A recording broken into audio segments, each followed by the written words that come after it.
ፖለቲከኞችን ምንም በሏቸው ለሚሏችሁ ግን በስልጣናቸው ከመጣችሁ ነው የሚያረጋችሁ። እንደማን እንደዚህ ሰውዬ ተለስ ይባላል። እድሜው 45 ነው። የሚኖረው ደግሞ ነቫዳ ውስጥ ነው አሜሪካ። ታዲያም 2018 ላይ ተለስ የህዝብ ተወካይ ተደርጎ ይመረጣል ላስ ቬጋስ ላይ። ይሄ ለሱ ትልቅና ድንቅ የሆነ ኦፖርቹኒቲ ወይም እድል ነው። ወዲያውም ታዲያ ወደ ቢሮ ሲገባ ለውጦችን ማድረግ ጀመረ። ብዙ አዳዲስ ሰራተኛ ይቀጥራል፣ የነበሩትንም ያባረራል። ማባረር ያልቻለውን ደግሞ በጣም ስራ ጫና በማብዛት ያስጨንቃቸዋል። እንዲሁም በቃ እነሱን እንደማይረቡና በቃ የሆነ ተራ ሰራተኛ እንደሆኑ ያሳያቸዋል። ከዛ ደግሞ የሆነ ጥያቄ ብላችሁ ወደፊት ስትመጡ ማትወጡትን ስራ ይሰጣቸዋል። ህግም ያወጣባቸዋል። ከዚህ በኋላ እዚህ ቢሮ ውስጥ ስልክ መጠቀም አይቻል፣ ማንም ሰው ስልክ እንዳይጠቀም ይላል። ጠጋ ብለውም ደግሞ አይቺ ነገር እኩል እንደዚህ ነው፣ እቺን ህግ ብታስተካክላት ዝጊ፣ አይመለከትሽም፣ ስራሽን ስሪ ይላትና ያባራቸዋል። ልክ በቃ እንደ ዲክታተር ወይም አምባገነን መሪ መሆን ነው የፈለገው። ኢቭን ቢሮ ውስጥ እንኳን እርስ በርስ ወሬ እንዳያወሩ ስራ ብቻ እንዲሰሩ የሚል ህግም ሙሉ አውጥቷል። ታዲያ ይሄ ነገር ምን ፈጠረ? ከሰራተኞቹ ጋር ግጭት ፈጠረ ወይም አለመስማማት። ሰራተኞቹ በሱ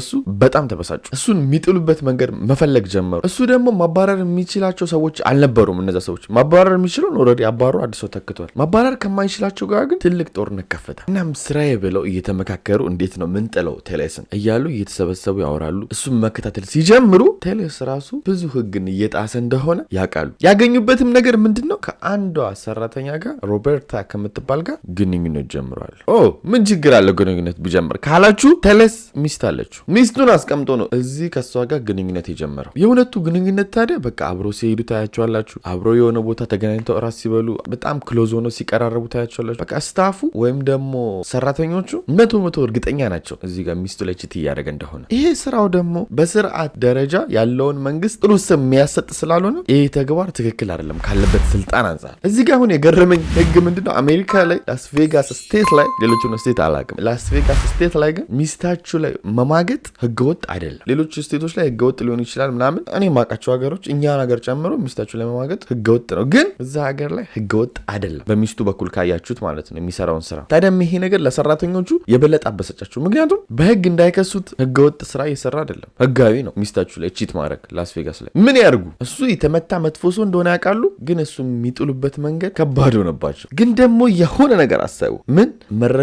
ቢኖረን በቪዲዮ ብንይዘው ይህን ሰውዬ ከዚች ልጅ ጋር ቅድም እንዳልኳችሁ ለስሙ ጥሩ ስላልሆነ የሱን የፖለቲካ ካሪየር በጣም ይጎዳበታል። በህግ ባይጠየቅ እንኳን ካለበት ስልጣን መነሳት ይችላል በዚህ መረጃ ብለው መከታተል ጀመሩ። ሲከታተሉ ምን ያክል እንደጠሉት የምታውቁት ማለት ነው። ለአንድ ቀን ለሁለት ቀን አይደለም፣ ስራዬ ብለው 2 ወር ሙሉ ተከታተሉ። ከ2 ወር በኋላ ደግሞ መኪና ውስጥ ሮበርታና ቴለስ ከኋላ ተቀምጠው የሆነ ነገሮችን ሲያደርጉ በትክክለኛ ቪዲዮ ይቀረጻል። ከኋላ ይቀርጻሉ ማለት ነው የሚከታተሉ። የበለጠ ደግሞ የሚያስፎግረው ልክ ሮበርታ ከመኪና ውስጥ ወጣ ቀሚሷን ሁሉ ታስተካክላለች። አሁን ለነዚህ ሰራተኞች መረጃ አገኙ ማለት ነው የሚፈልጉትን። ከዛም ይሄን መረጃ ቀጥታ ወደ ጋዜጠኛ ይልካሉ። ጋዜጠኛ ስላችሁ ተራ ጋዜጠኛ አይደል፣ መርማሪ ጋዜጠኛ፣ የሆነ ነገር ከያዘ ማይለቅ ያን ነገር እስከ መጨረሻው የሚሄድ ጋዜጠኛ። እሱም ገርመን ይባላል። ገርመን 69 ዓመቱ ነው። ትክክለኛ ፎቶም ይሄን ይመስላል። ገርመን ላስ ቬጋስ ላይ በጣም የታወቀ መርማሪ ጋዜጠኛ ነው። የሆነ ነገር ከያዘ አይፈታችሁ። የብዙ ህገወጥ ሰዎችን መረጃ ወጥቷል። ላይክ እንደ ጋንግስተር አባል የሆኑ አደንዛዥ ነገሮች የሚሸጡ ሰዎችን ምናምን በቃ እንዲህ በፊት ለፊት ይኝ ብለው ከጀርባ መጥፎ ስራ የሚሰሩ ሰዎችን አጋልጧል። ታዲያም ለሱ ይሄ ቪዲዮ ሲላክለት ቀጥታ ወደ ስራ ነው የገባው። ወዲያውም ስታፎቹን ወይም ደግሞ ሰራተኞቹን ኢንተርቪው ማድረግ ጀመረ ምናምን። እነሱም ያለውን ነገር መደቅደቅ ጀመሩ። ታዲያም ነገሮችን በደንብ ከሰበሰበ በኋላ 2022 ላይ ገርመን መረጃውን ይዞ ለፐብሊክ ለቀቀው። በጋዜጣ በምን አድርጎ ኢቨን ሲለቅ ሮቤርታና ቴሌስ ከመኪና ኋላ ሲያደርጉ የነበረውን ጭምር ማለት ነው። ታዲያ ይሄንንም ሚስቱ ስትሰማ አበደች።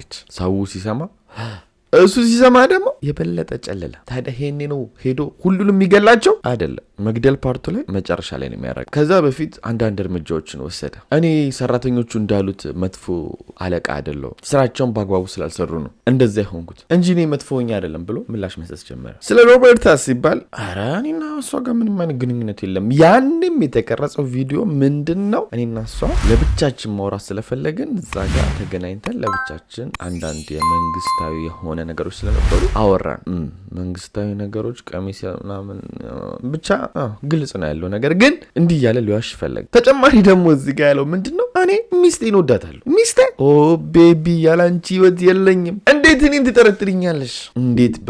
እንዴት እሷን ጥዬ ብሎም አወራ። ግርመን ግን ጋዜጠኛው ይሄንን ነገር ፐብሊሽ አድርጎበት ወይም ለቆበት በሱ አላቆመም። አሁንም ኢንቨስቲጌት ማድረግ ጀመረ። ሲመረምርም ደግሞ ሰዎችን ኢንተርቪው ሲያደርግ አዳዲስ ነገር ይነግሩታል። እሱ ድጋሚ 3 እሱን ርዕስ አድርጎ ዜና ሰርቶበታል። ይሄ ሁሉ ደግሞ ለቴለስ ጥሩ አልነበረም። ስፔሻሊ ደግሞ ፖለቲከኛ ሆናችሁ በጣም ከባድ ነው። ምክንያቱም የፖለቲካ ትልቁ ፓወሩ ህዝቡ ነው። ህዝቡ ደግሞ እንደዚህ አይነት ነገር ካወቀባችሁ እዛ ጋር ህዝብ ልመሩ እስከተቀመጣችሁ ድረስ በጣም ከባድ ነው የሚሆነው። በዛ ላይ ደግሞ ምርጫ መጣ። ቴለስም ከሚመረጡት መሃል አንዱ ነውና ምረጡኝ ማለት ጀመረ። ይሄም ትክክለኛ ቪዲዮ ነው። ስሙት አንዴ። A few years ago when I started my first term, I found a disturbing situation at the office. በዚህ ምርጫም ደግሞ ከጎኑ ሆና ተወዳድራ የነበረችው ከሱ ጋር አብራ ምትሰራው ምጠላው ባይስማሙት የነበረችው ተወዳደረችና የሱን ስልጣን ያዘች ማለት ነው አሸንፋ። ስለዚህ አሁን ቴለስ ከስልጣኑ ሊነሳ ነው። ኦልሬዲ ሌላ ሰው ተመርጧል። ስራ ፈት ሊሆን ነው። ግን ከቢሮ አልወጣም። ትንሽ ቀናቶች ይቀሩታል። አሁን በእነዚህ በቀሩት ቀናቶች ውስጥ ቴለስ ማድረግ ያለበት ምንድነው? ጥፋቱ ምን እንደሆነ ማወቅ፣ ያለበትን ጥፋት ማረም፣ ሰዎች ለምን ጠሉ የሚለውን ነገር ማጥናት ነበረ። ግን እሱ ለዚህ ሁሉ ውድቀቴ ምክንያቱ እንትና ናቸው ብሎ ማስቀመጥ ጀመረ። አንዳንዴ በነገራችን ላይ አንድ ሰው ቢጠላችሁ ኦኬ የዛ ሰው ችግር ነው ልትሉ ትችላላችሁ። ሁለት ሰው ቢጠላችሁ ኦኬ ልትሉ ትችላላችሁ። እንደ ማህበረሰብ ከተጠላችሁ ግን ቼክ ማድረግ ያለባችሁ ሁልጊዜም ራሳችሁን ቆይ ብላችሁ ቆም ማለት ያለባችሁና ማሰብ ያለባችሁ ሁሌም እኔ ትክክል ነኝ ብላችሁ ማሰብ የለባችሁ። በተለይ በእንደዚህ አይነት ደረጃ ሲሆን እሱ ደግሞ እንደተማረ ሰው ይሄ ነገር ገብቶት ራሱን ከማስተካከል ይልቅ ሰዎችን መውቀስ ጀመረና ሰዎችን ለውድቀቱ ምክንያት ማድረግ ጀመረ። ከነዛ መሀልም ገርመንን የመጀመሪያ ሰው አደረገው፣ ጋዜጠኛው ማለት ነው። ከዚህ በኋላም ገርመን ስለኔ መጻፍ የለበትም፣ ለአንዴና ለመጨረሻ ጊዜ ገርመንን አስወግደዋለሁ ብሎ አሰበ። ከዛም እቅድ አወጣ።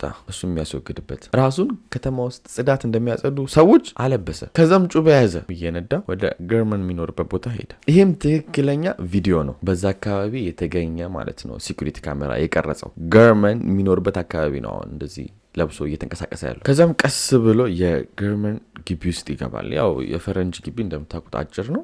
ዘሎ ይገባል። ከዛ ሳሩ ጋር ይደበቅና ይጠብቃል። ከ6 ደቂቃ በኋላ ገርመን ከቤቱ እቃ ማስቀመጫ ይወጣል። ከዛም ቴለስ ሄድና ገርመንን ይወገዋል። ውድቅ ሲለት እዛው በተኛበት ውግት ያደርገዋል ማለት ነው። ገርመንም እዛ ወድቆ በተወጋበት 24 ሰዓት ሙሉ ማንም ሳይደርስለት ሞቶ ጎረቤቱ ያገኘዋል። ለፖሊስም ወዲያው ይደውላል። ፖሊስም መጥቶ ይወስደዋል። ችግሩ ግን ቴለስ ትልቅ ጥፋት የሰራው ቀላል ሰው አልነበር የሚገደለው። ገርመን ማለት መርማሪ ጋዜጠኛ ነው ብያቸዋል። መርማሪ ጋዜጠኛ ደግሞ እንደሱ በጣም ትልልቅና ገራሚ መርማሪ ጋዜጠኛ ጓደኞች አሉት። እናም እነሱ የጓደኛቸውን መሞት ሲያዩ ነገሩ በቀላሉ ማየት አልፈለጉ። ስራዬ ብለው መፈለግና መከታተል ጀመሩ። እኚህ መርማሪ ፖሊሶች ወዲያውም ሊሆኑ ይችላሉ የሚባሉትን ተጠርጣሪዎች ቁጭ ማድረግ ጀመሩ። ታዲያም ግን ከነዛ ሰዎች መሃል አብዛኛውን ፐርሰንት ሊገለው ይችላል የሚለውን የያዙት ቴለስ ላይ ነበረ። ከነዛ ውስጥ ብዙ ባይዘቤ ጋንግስተሮች፣ ቅድም እንዳልኳችሁ ማፊያዎች አሉ፣ ህገወጥ ቁማር ቤቶች ያላቸው አሉ ምናምን። ግን ከሁሉም በቃ ቴለስ ላይ ነው ትኩረት ያደረጉት ጋዜጠኞች። ምክንያቱም ስቲል እየጻፈ ያለው ስለ ቴለስ ስለሆነ እሱ ላይ ፎከስ አድርገው